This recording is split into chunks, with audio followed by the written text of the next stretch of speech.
Si tu écoutes ces mots en ce moment précis, ce n'est absolument pas un hasard. Quelque chose en toi savait déjà. Une partie de ton être, celle qui existe au-delà des pensées et du bruit quotidien, a reconnu une vérité que tu cherchais depuis longtemps sans savoir comment la nommer. La majorité des gens passera toute sa vie sans jamais comprendre ce que je vais te révéler maintenant.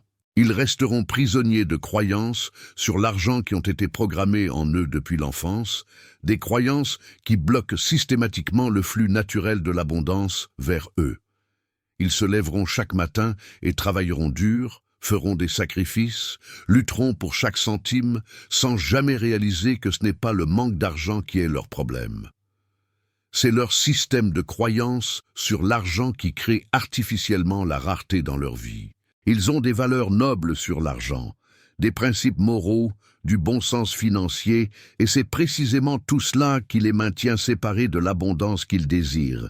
Ils croiront toute leur vie que l'argent est difficile à obtenir, qu'il faut travailler dur pour le mériter, que vouloir beaucoup d'argent est immoral, que l'argent corrompt, que les riches sont malhonnêtes. Et ces croyances créeront leur réalité financière avec une précision mathématique. Mais toi, tu es ici. Et cela signifie que tu es prêt à voir ce qui a toujours été invisible pour les autres. Cela signifie qu'une partie de toi refuse de continuer à croire aux mensonges les plus coûteux sur l'argent, ces idées que la société t'a implantées et qui sabotent ton abondance depuis toujours. On t'a menti. Depuis ton enfance, on t'a enseigné des croyances sur l'argent qui semblent vertueuses, morales, sensées, mais qui sont en réalité des blocages puissants à l'abondance. Cette programmation a été gravée si profondément dans ton esprit qu'elle fonctionne comme une vérité absolue que tu n'as jamais questionnée.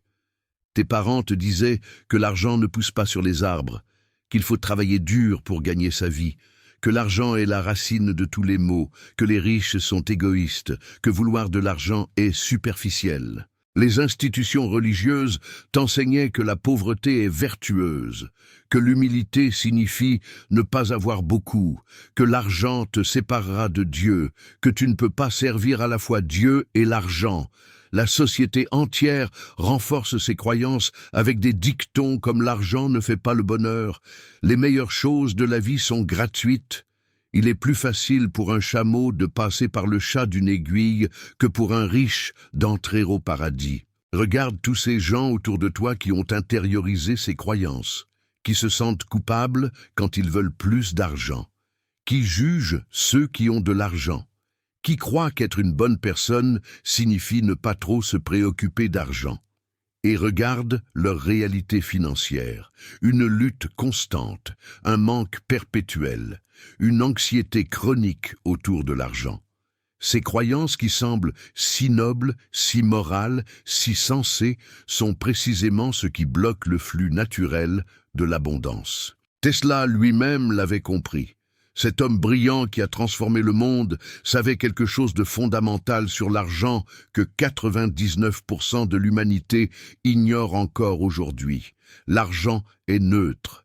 Il est énergie pure. C'est une loi de sa nature, pas une opinion, pas une justification pour la cupidité. C'est une vérité fondamentale que tu dois comprendre si tu veux que l'argent coule librement vers toi. L'argent en lui-même n'est ni bon ni mauvais. Il n'est ni moral ni immoral. Il est comme l'électricité, une force neutre qui peut être utilisée de multiples façons. L'électricité peut illuminer une maison ou électrocuter quelqu'un. Est-ce que cela rend l'électricité mauvaise? Non. L'électricité est neutre. Son utilisation détermine son impact. L'argent fonctionne exactement de la même manière. C'est simplement de l'énergie sous forme symbolique, un moyen d'échange, un outil. Mais tu as été programmé à croire que l'argent lui-même possède des qualités morales, que l'argent corrompt, que l'argent rend les gens mauvais, que vouloir de l'argent révèle un caractère défectueux. Ces croyances créent une résistance vibratoire massive à l'argent. Comment l'argent peut-il couler vers toi si tu crois au niveau profond qu'il est mauvais, corrompu, dangereux? Tu le repousses énergétiquement tout en le désirant consciemment. Cette contradiction interne crée un blocage que aucune quantité de travail dur ne peut surmonter. L'univers répond à ta vibration dominante, pas à tes efforts. Si ta vibration dominante dit l'argent est dangereux, l'argent reste loin. C'est comme essayer de remplir un verre tout en gardant ta main sur l'ouverture. Tu peux verser autant d'eau que tu veux, mais si ta main bloque l'ouverture, le verre ne se remplira jamais. Tes croyances sur l'argent sont cette main qui bloque. Tes valeurs morales sur l'argent sont cette main qui bloque. Ton bon sens financier, tout ce qu'on t'a appris sur comment l'argent fonctionne, est souvent cette main qui bloque. Tant que ces blocages restent en place, peu importe combien tu travailles, combien tu t'efforces, combien tu sacrifies, l'abondance ne peut pas entrer.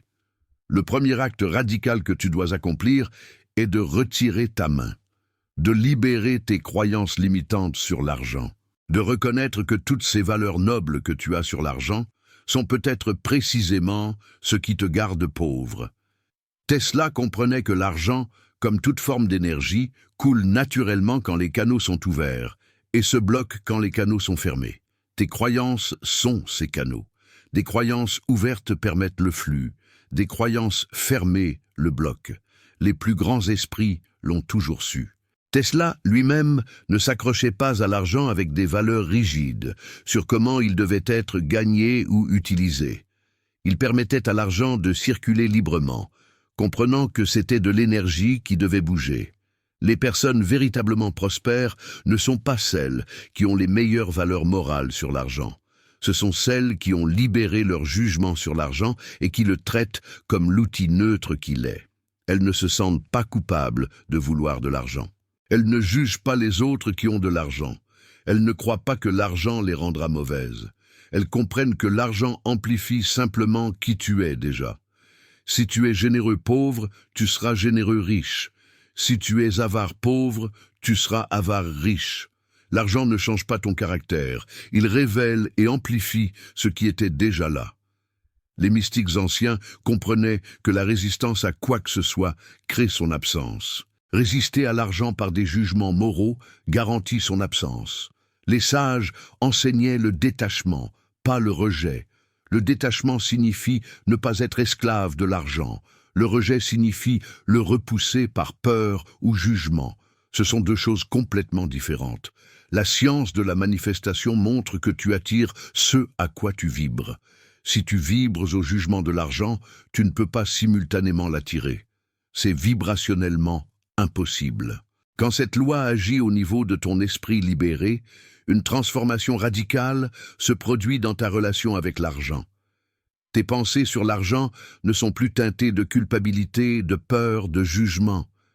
Tu commences à voir l'argent pour ce qu'il est vraiment, un outil, une énergie, un moyen.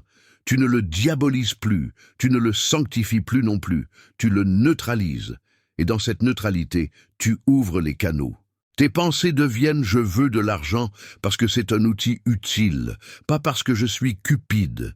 Je mérite l'abondance, non pas parce que j'ai prouvé quelque chose, mais parce que l'abondance est la nature de l'univers. Puis, au niveau de tes émotions, quelque chose de profondément libérateur arrive.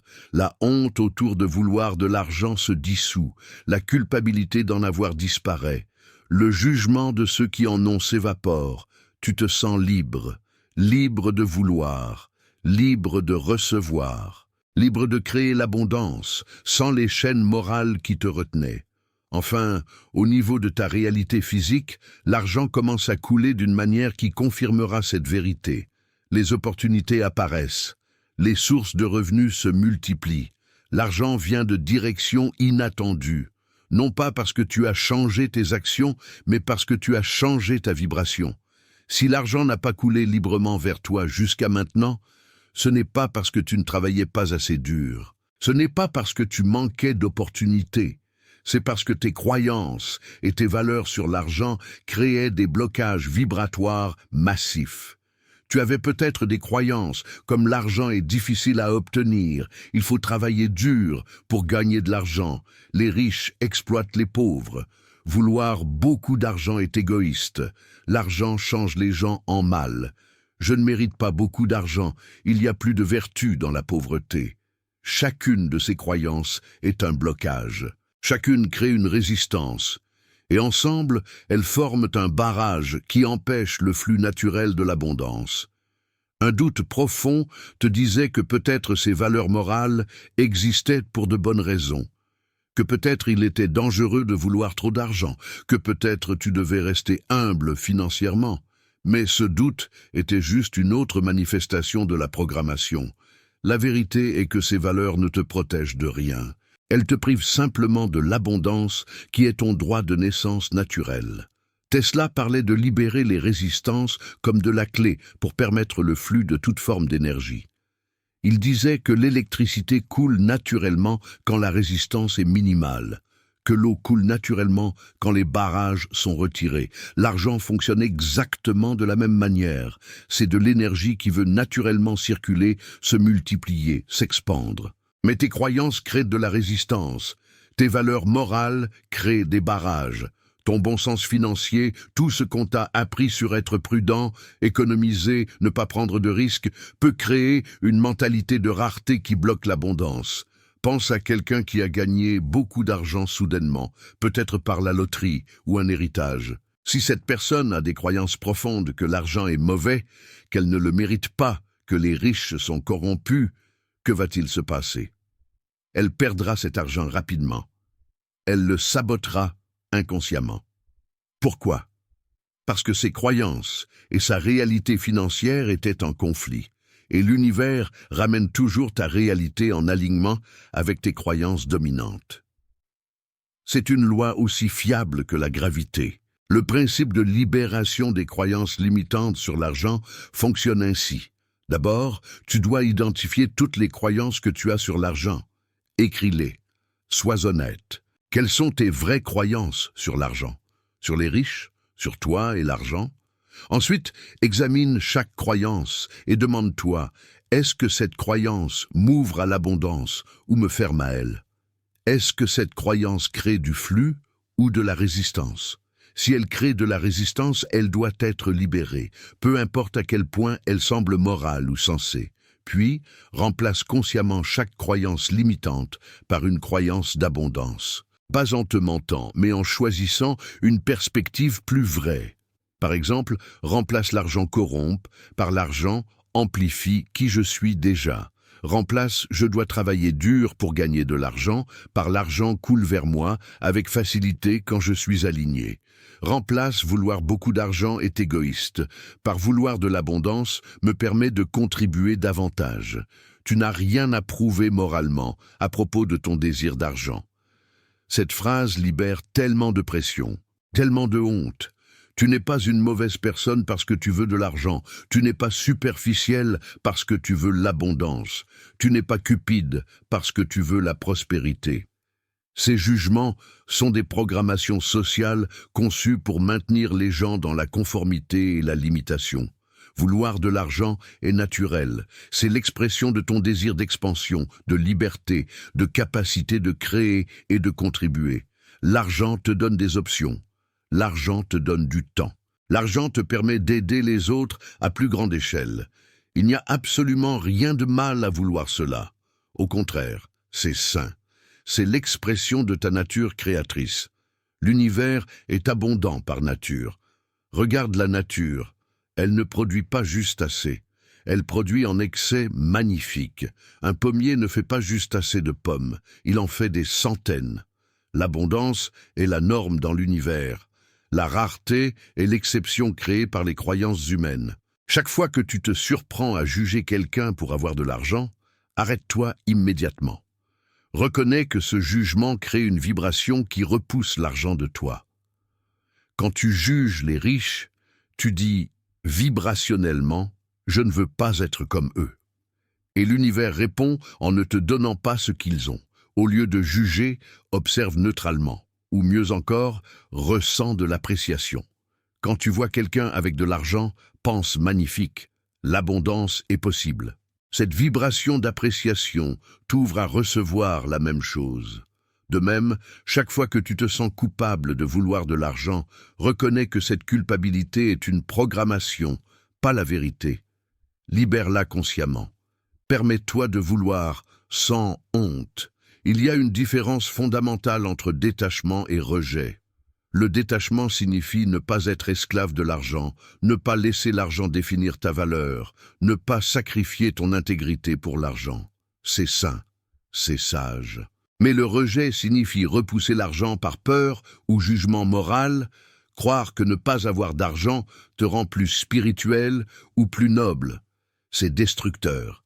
C'est basé sur la peur. Tu peux être détaché de l'argent tout en ayant beaucoup. Tu peux être attaché à l'argent tout en ayant peu. Ce n'est pas la quantité qui détermine l'attachement, c'est ton état intérieur. Les personnes vraiment prospères sont souvent très détachées. Elles savent que l'argent vient et va. Elles ne s'accrochent pas désespérément, mais elles n'ont pas peur d'en avoir beaucoup non plus. Pense au moment où l'argent est venu facilement dans ta vie. Peut-être une opportunité inattendue, peut-être un cadeau surprise, peut-être une idée qui s'est transformée en revenu. Si tu examines ces moments, tu découvriras probablement que tu étais détendu autour de l'argent à ce moment-là. Tu n'étais pas dans le jugement, tu n'étais pas dans la peur, tu étais ouvert. Et dans cette ouverture, l'argent a coulé naturellement. Ce n'était pas un accident, c'était ta vibration naturelle non bloquée par des croyances limitantes. Maintenant, imagine si tu pouvais maintenir cet état ouvert de manière constante. Imagine si tu libérais toutes tes croyances et valeurs limitantes sur l'argent. Le flux serait constant. La résistance à libérer les valeurs morales sur l'argent vient de la peur de devenir une mauvaise personne.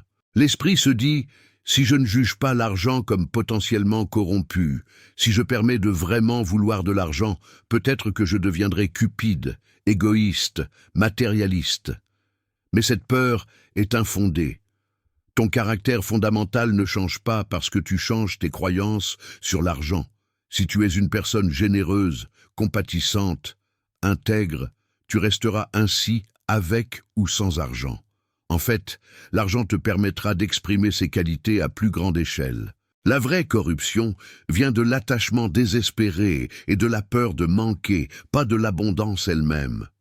Même si tu ne vois encore aucun changement dans ta situation financière, quelque chose change au niveau invisible dès que tu commences à libérer tes croyances limitantes sur l'argent. Ta fréquence vibratoire change, les canaux énergétiques s'ouvrent, l'univers reçoit un nouveau signal. Continue à nettoyer tes croyances, continue à libérer les jugements. Continue à neutraliser ta perception de l'argent. Et l'argent commencera à couler vers toi d'une manière qui confirmera que c'était tes croyances, pas le monde extérieur, qui créait la limitation. Tu es destiné à l'abondance. Ce n'est pas de l'arrogance, c'est la reconnaissance de la nature de l'univers. Le moment où tu arrêtes de te juger pour vouloir de l'argent, où tu arrêtes de juger l'argent lui-même, où tu libères toutes les valeurs morales limitantes et le bon sens restrictif qu'on t'a enseigné, c'est le moment où l'argent peut enfin couler librement vers toi. Chaque jour où tu choisis des pensées d'abondance plutôt que de rareté, tu ouvres davantage les canaux. Les personnes qui créent une grande prospérité ne sont pas celles qui ont les meilleures valeurs morales sur l'argent. Ce sont celles qui ont libéré leur jugement et qui traitent l'argent comme l'énergie neutre qu'il est. Si ces mots ont résonné en toi, si tu as senti qu'une cage invisible commençait à s'ouvrir, c'est que tu es prêt pour cette liberté financière. Prends-la. Elle t'appartient. Commence aujourd'hui. Identifie une croyance limitante sur l'argent que tu as porté toute ta vie. Examine-la. Reconnais qu'elle te bloque. Puis, libère-la consciemment. Remplace-la par une croyance d'abondance. Fais cela tous les jours, avec une croyance différente. Et observe comment ta réalité financière commence à se transformer, parce que l'argent coule naturellement, sans fin, quand les blocages sont retirés. Libère-toi de ton bon sens limitant et de tes valeurs restrictives. L'abondance est ta nature. L'argent n'attend que ton signal d'ouverture pour couler vers toi.